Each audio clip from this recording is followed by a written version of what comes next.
안녕하세요. 정형외과 전문의 김용모입니다. 제가 오늘 준비한 내용은 무릎 건강 이야기인데요. 반월 연골판 파열의 최신 치료법입니다. 중년 이후 무릎 관절이 뻐근하게 아프거나 팡 하는 소리와 함께 갑자기 심한 무릎 통증이 발생하면 의심해봐야 할 질환, 반월 연골판 파열. 우리나라처럼 좌식 위주의 생활을 하다 보면 내측 반월 연골판이 파열되기 쉬운데 그 중에서도 뿌리인대 부분이 파열되기 쉽다. 내측 반월 연골판 후방 부착부 파열의 치료법은 두 가지. 약물이나 주사 치료 등의 보존적 치료와 내시경으로 파열 부위를 확인하며 찢어진 연골판을 이어주는 수술적 치료가 있는데, 수술적 치료는 얼마나 견고하고 튼튼하게 연골판을 꿰매느냐가 관건이라고 한다. 내측 반월 연골판 후방 부착부 파열의 최신 치료법. 국내외 슬관절 학회에서 반월 연골판 봉합수술 분야 명의로 인정받는 김영모 전문의를 통해 자세히 알아보자. 무릎 안에 있는 반월 연골판에서는 다양한 형태의 파열이 발생하고 있습니다. 오늘 저는 그 중에서 전체 반월 연골판 파열의 약 10에서 20% 정도를 차지할 만큼 빈번히 발생하고 있는 내측 반월 연골판 후방 부착부 파열의 증상과 치료법에 대해 말씀드리고자 합니다. 무릎 관절은 3개의 부위로 구성되어 있습니다. 전방에 위치하는 슬개 대퇴관절, 내측에 위치하는 내측 경대퇴관절, 그리고 외측에 위치하는 외측 경대퇴관절이 그것입니다. 관절 부위의 뼈는 하얗게 보이는 관절 연골에 둘러싸여 있고, 이와 더불어 내측 그리고 외측 관절 사이에는 판상 구조인 반월 연골판이 위치하고 있습니다. 반월 연골판의 조직학적 구조는 앞쪽 끝과 뒤쪽 끝이 경골뼈에 견고하게 부착된 상태에서 C자 형태의 환상 원주 섬유들이 조밀하게 들어있는 구조입니다. 정상 연골판에 체중 부하가 발생하면 C자 모양의 환상 원주 섬유들은 그 힘에 의해 늘어나고 결과적으로 반월 연골판이 밖으로 도출되면서 이러한 일련의 과정을 통해 부하된 체중을 흡수하게 됩니다. 이를 버팀태 응력이라 부릅니다. 이러한 버팀태 응력을 통해 정상 반월 연골판은 충격 흡수, 응력 및 하중 전달, 그리고 무릎 관절 보호에 있어서 매우 중요한 역할을 합니다.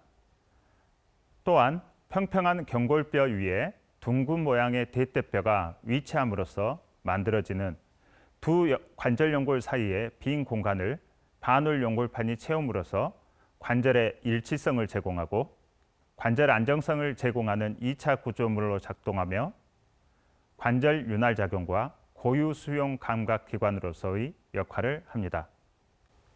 연골판 끝은 조금 특이한 구조입니다. 연골판은 섬유연골 구조인데 이게 그대로 뼈에 붙는 게 아니고요. 인대와 유사한 구조로 바뀌면서 뼈에 붙습니다. 그래서 이 인대 구조물을 연골판이 뼈에 뿌리 내리는 인대라는 의미로 뿌리 인대라고 부릅니다. 또 다른 말로는 후방 부착부라고도 부릅니다. 저는 오늘 그 중에서도 가장 흔하게 발생하는 파열인 내측 반월 연골판 후방 부착부 파열에 대해 말씀드리고자 합니다. 정상적으로 존재하던 내측 반월 연골판 후방 부착부에서 파열이 발생하면 사진에서 보시는 것처럼 파열된 반월 연골판 후각부는 뒤쪽 내측으로 이동하게 되고 반월 연골판의 버팀태 응력 소실과 함께 연골판 기능은 상실되게 됩니다. 결론적으로 정상이던 내측 연골판의 뒤쪽 뿌리인데 다른 말로 후방 부착 부위가 찢어지고 그대로 계속되면 관절 연골은 지속되는 스트레스를 이기지 못하고 점점 망가지면서 정상보다 빨리 파괴됐죠. 그래서 퇴행성 골관절염이 더 빨리 오게 됩니다. 내측 반월 연골판 후방 부착부 파열의 임상 소견은 일반적으로 임상 증상에 있어서는 내측 반월 연골판 파열과 유사합니다. 그러나 두 가지 주목할 만한 차이가 있는데요. 대부분의 환자들이 버스에서 내리는 것 또는 횡단보도를 건너는 것, 이 생활 과정에서 갑자기서 무릎에서 펑 소리가 나면서 심한 통증을 느끼고 심지어는 일어나지 못하고 주저앉는 환자들도 많습니다. 물론 이런 이벤트 없이 서서히 발생하는 경우도 있습니다. 둘째로 내측 관절선, 특히 후 내측 관절선에서 아주 심한 압통이 발생하고 있습니다. 나이와도 상당한 연관성이 있어서 40대 이상에서 외상과 무관하게 발생하는 퇴행성 연골판 파열로 조사되고 있습니다. 일예입니다. 69세 여자 환자로 우측 무릎에 내측 통증을 주소로 내원하셨으며 MRI를 가지고 오셨습니다.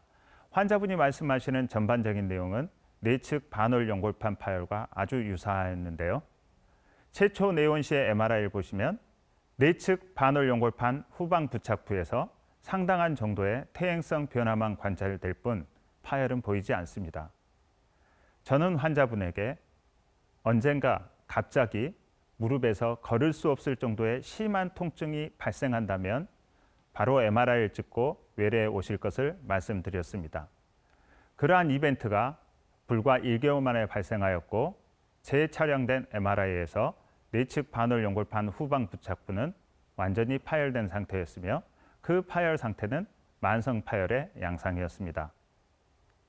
이 파열의 형태는 약간씩 다른데요. 어떤 환자에서는 연골판이 뿌리인대로 이행하는 부위에서 파열되기도 하고 어떤 환자들은 뿌리인대 실질에서 파열되기도 하며 또 다른 환자들은 아주 드문 형태로 뿌리인대가 부착된 경골 부위에서 견열골절의 형태로 발생하기도 합니다. 파열이 발생한 후의 자연적 경과는 증상의 경우 대체적으로 호전되는 경향을 보입니다. 그러나 악화되는 경우도 있습니다.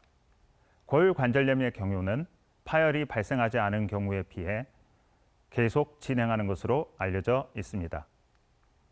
보존적 치료를 했던 2명의 환자를 보실 텐데요. 그 결과가 사뭇 다릅니다.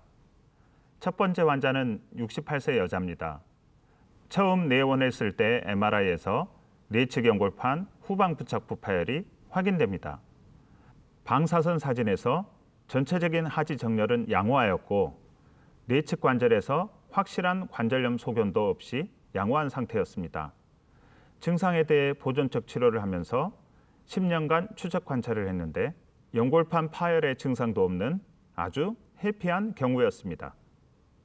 그러나 이와 아주 반대의 경우도 있습니다. 67세 여자입니다.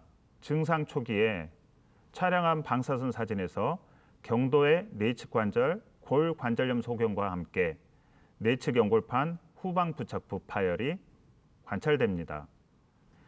보존적 치료를 시행했는데 환자의 통증은 계속 악화되었고 6개월 후 촬영한 방사선 사진에서 급격하게 진행된 골 관절염 소견이 관찰되었습니다. 현재 내 앞에 있는 환자에게는 어떤 치료 방법이 가장 적정할까요? 우리가 환자를 치료하는 것은 현재의 상태에서 미래를 내다보면서 나아가는 것입니다. 그러나 환자의 치료 결과를 바라보는 것은 미래의 위치에서 과거를 돌아보는 것입니다. 따라서 모든 환자의 치료 결과를 예측할 수는 없으며 이에 따라 적당한 치료 지침이 필요합니다.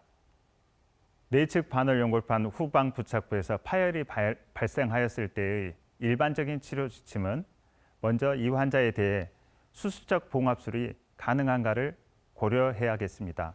만약 환자에게 수술적 치료가 부적절하거나 환자가 수술을 원치 않는다면 그대로 두면서 경과 관찰을 할 수가 있겠습니다. 그럼에도 불구하고 환자가 계속적으로 통증을 호소하는 경우이며 골관절염이 너무 심하게 진행되어 있다면 연골판을 절제하는 방법을 생각해야 되겠고 전반적으로 관절 상태가 아주 깨끗하며 연골판 상태도 깨끗하다고 한다면 수술적 봉합술을 고려해 볼 수 있겠습니다. 이 환자는 54세 남자 환자인데요. 관절 내시경 사진을 보시면 이미 심하게 진행된 골관절염이 보여집니다. 관절 상태에서 뼈는 대부분 소실된 상태이고요. 반월 연골판 또한 상당히 진행된 불량한 상태의 만성 파열을 보여주고 있습니다. 이런 경우라면 수술적 치료가 의미가 없기 때문에 보존적 치료를 하는 것이 원칙입니다. 이 영상은 수술을 위해서가 아니고 근위 경골 절골술 과정에서 촬영된 사진입니다. 이 환자는 54세 여자 환자이고요. 심한 무릎 통증을 주소로 내원하였던 환자입니다.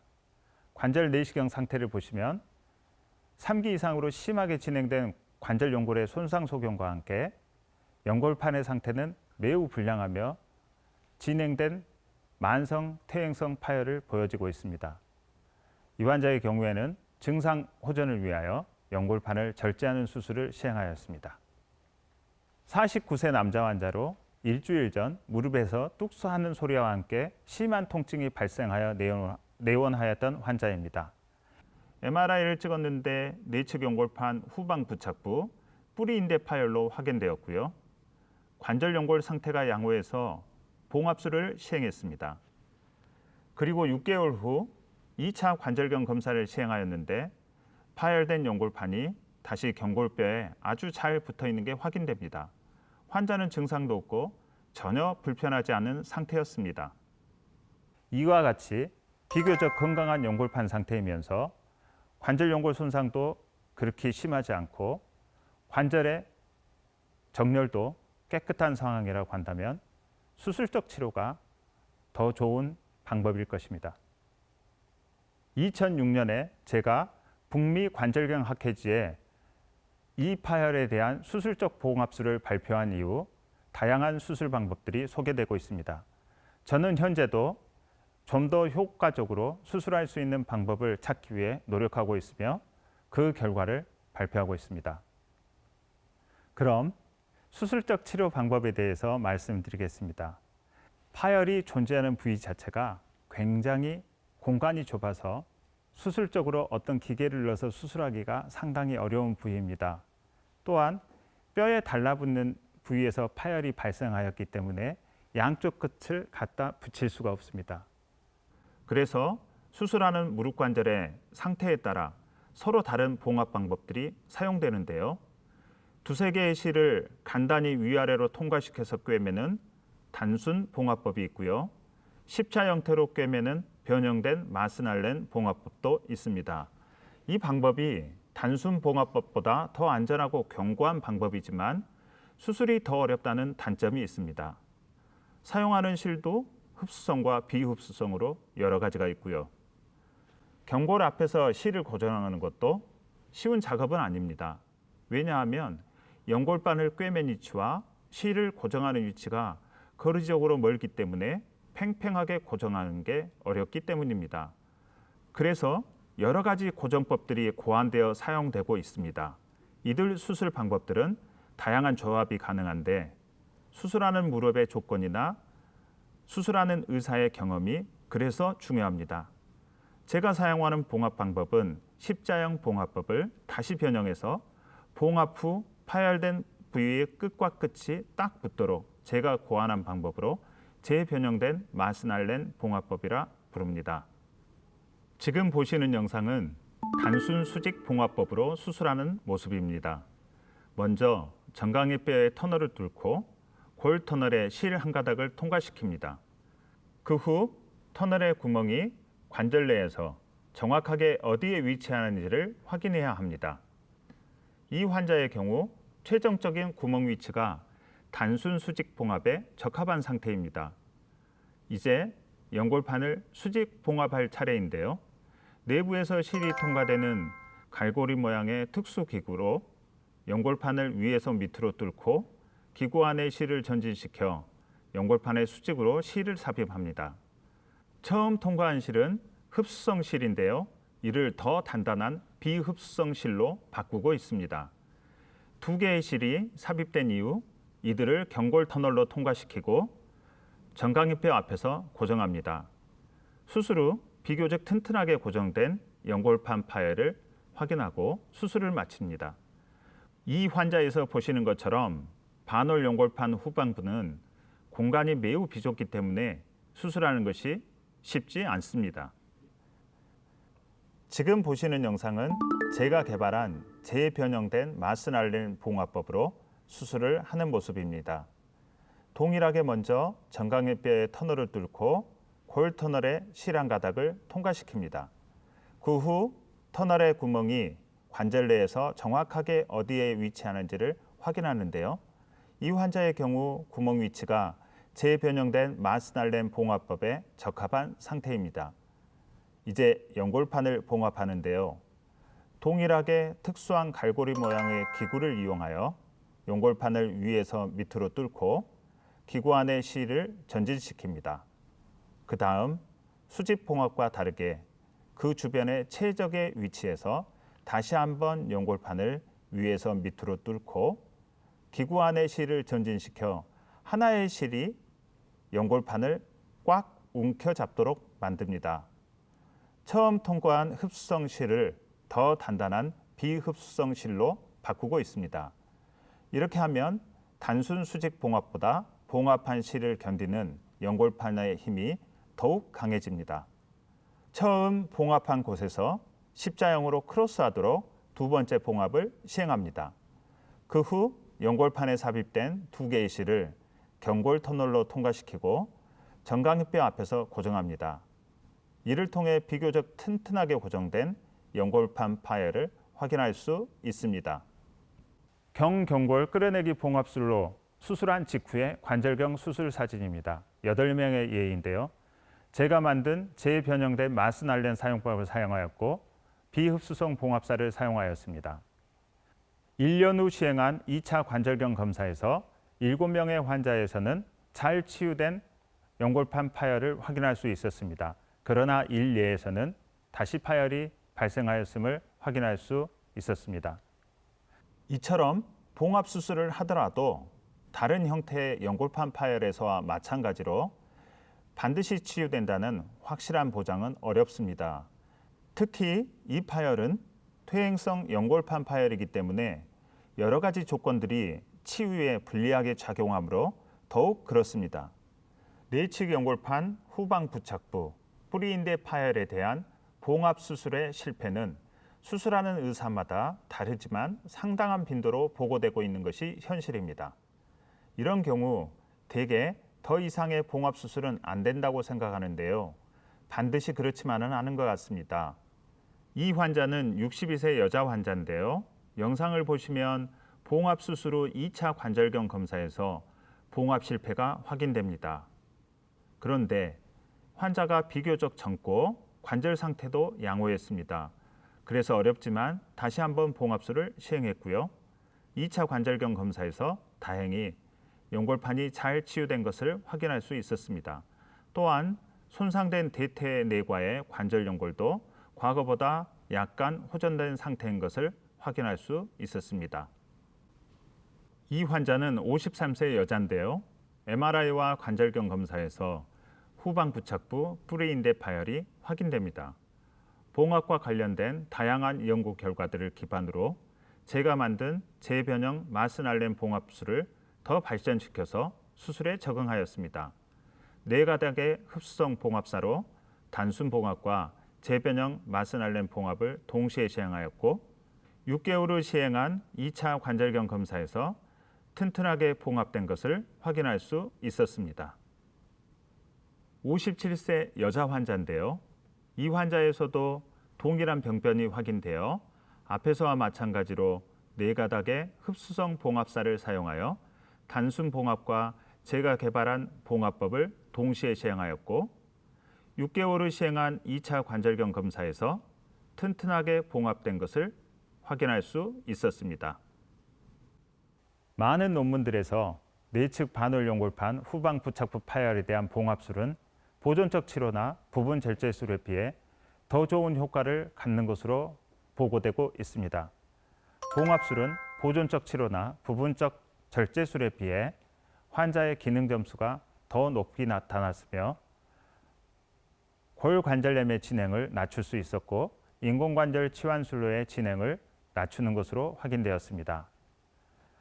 2020년에 발표된 이 논문에서는 각각 15명의 환자에 대해 수술적 치료 없이 그냥 둔 경우와 부분 절제술을 시행하거나 또는 봉합술을 시행하였습니다. 평균 74개월 동안 추식 관찰을 하였을 때 인공관절 치환술로 이용하는 빈도에서 봉합술을 수술한 환자들에서는 한例도 없었습니다. 따라서 봉합술을 시행하면 관절염의 진행 정도를 의미 있게 낮출 수 있고 인공관절 치환술로의 전환 또한 낮출 수 있다고 보고하고 있습니다. 이 영상에서 보시면 무릎 관절을 구부리면 내측 반월연골판 후각부가 뒤로 상당히 밀려나가는 것을 보실 수 있습니다. 이는 무릎을 구부리는 행동 자체가 봉합을 시행한 반월연골판 부위에 상당한 긴장력으로 작동하여 봉합 부위의 재파열로 이어질 수 있음을 의미합니다. 따라서 술자마다 약간씩의 차이는 있겠지만 대부분의 술자들은 봉합술 후 약 2에서 6주 정도 관절 운동을 제한합니다. 저의 연구 결과에 의하면 정상 정렬을 보이는 무릎에서는 내측 반월연골판 후각부에서 수평 파열이 발생하는 경향이 높습니다. 반면 내반 변형과 같이 약간 옷자다리를 가지고 계시는 분들에서는 후방 부착부에서 파열이 일어나는 경향이 더 높습니다. 그 이유는 옷자다리 형태에서 보여지는 것처럼 무릎 내측으로 스트레스가 더 심하게 가해지기 때문이며 또한 전단력이라는 힘이 작동하기 때문으로 생각됩니다. 따라서 중년 이상에서 흔히 발생하는 내측 반월연골판 후방 부착부 파열은 내반슬, 저희가 흔히 말하는 옷자다리와 아주 흔하게 연관되어 있습니다. 이 환자는 60세 남자 환자로 무릎에서 약 7.7도의 내반 변형이 있고 내측 연골판 후방 부착부 파열이 확인되었습니다. 그래서 연골판 봉합과 함께 내측 관절의 부하를 줄이기 위해 근위경골 절골술을 동시에 시행하였습니다. 1년 후 시행한 2차 관절경 검사에서 파열된 연골판의 튼튼한 치유를 확인할 수 있었습니다. 결론입니다. 내측 반월연골판 후방 부착부 파열에 대한 봉합술이 연골판 절제술이나 보존적 치료에 비해 치료 결과가 우수하다는 연구 결과들은 아주 많이 발표되고 있습니다. 또한 이 파열은 골관절염에 아주 강한 위험인자입니다. 따라서 파열이 의심되는 경우에는 MRI를 통하여 정확하게 조기 진단하고 환자 상태에 맞게 적절한 치료를 하는 것이 무엇보다 중요합니다. 만약 수술적 봉합술에 적응증이 해당된다면 현재로서는 관절경적 봉합술이 가장 최선의 치료 방법이라 하겠습니다.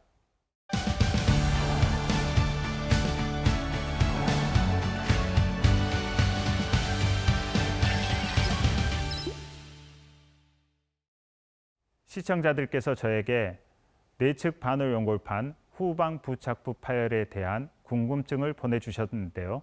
함께 확인해 볼까요?